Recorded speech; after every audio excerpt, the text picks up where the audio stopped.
Splash! Splash! The two boys stripped off their school uniforms and jumped into the pond. Their heads bobbed as they wrestled and dunked each other. "Race you!" called Ajay. Neel swam behind his lanky friend, feeling as sleek and fast as a river dolphin, even though he was sure to lose. It had been much warmer than usual for January, and it was 3 o'clock, the hottest part of the day. "I should be home studying," he thought. Teacher was concerned about how behind Neel was in his preparation. The big exam was in April, and Neel's math skills weren't getting better. The pond was a short detour from the path around the island, about halfway between school and home.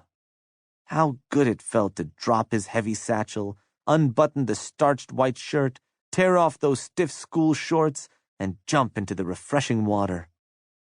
This pond was fresh water, but most of the creeks and rivers in the Sunderbans were salty and muddy.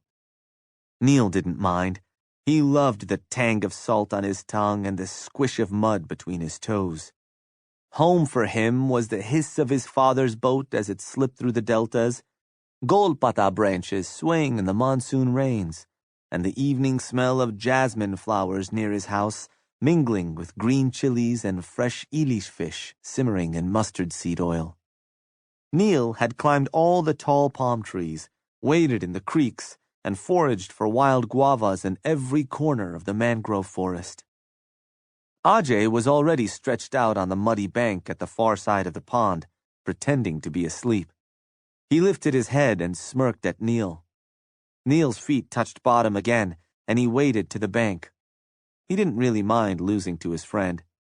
Ajay had always been fast and agile in ponds and on the cricket field, but that didn't seem to matter much in their village.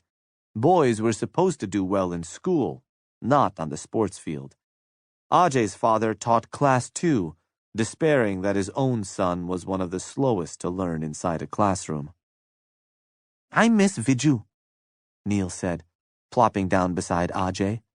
"I beat him once, remember?" "When we were 4 years old," said Ajay. He dodged to avoid the scoop of mud Neel flipped his way. "I thought he might start going to school again now that his father's back from Chennai." "Me too. Maybe they're fishing together." Neel sighed. Fishing all day sounded like bliss compared to wearing a hot, scratchy uniform and struggling with math problems. "I'm sure he's getting good at it. Do you think he's inside the reserve?" "No chance. It's too dangerous for someone our age to go behind the fence." "I think he is," Neel said. "There's not enough fish left anywhere else, that's for sure. Not since the cyclone hit. When Baba takes his boat into the reserve, he comes back with plenty.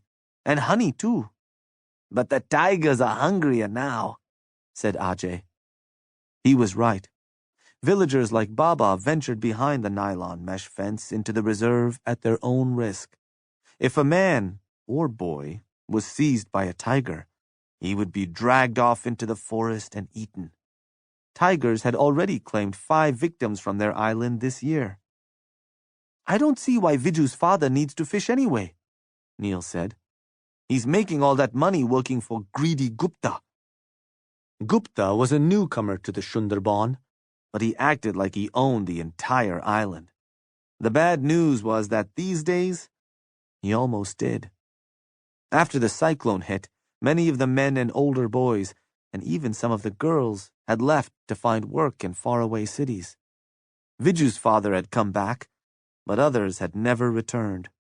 Sometimes their families didn't hear from them again and were forced to sell parcels of land to Gupta. Ajay stood up. "One more race? I like beating the smartest kid in school at something." "Pretend a crocodile's chasing you," Neel said. "I'm in no rush." He pushed away the thought of the math assignments in his satchel, floated on his back, and watched wispy white clouds chase each other across the wide blue sky. "We named you after my favorite color, Neel," Ma often said, pointing at the horizon where the blue of the sky met the blue of the water. Humming one of his mother's favorite songs, Neel imagined what it would be like to venture deep into the reserve to hunt for honey. or to pole a boat into an inlet where tiger tracks line the muddy banks. Baba had never taken Neel to the reserve. "Too dangerous, son," he answered whenever Neel asked.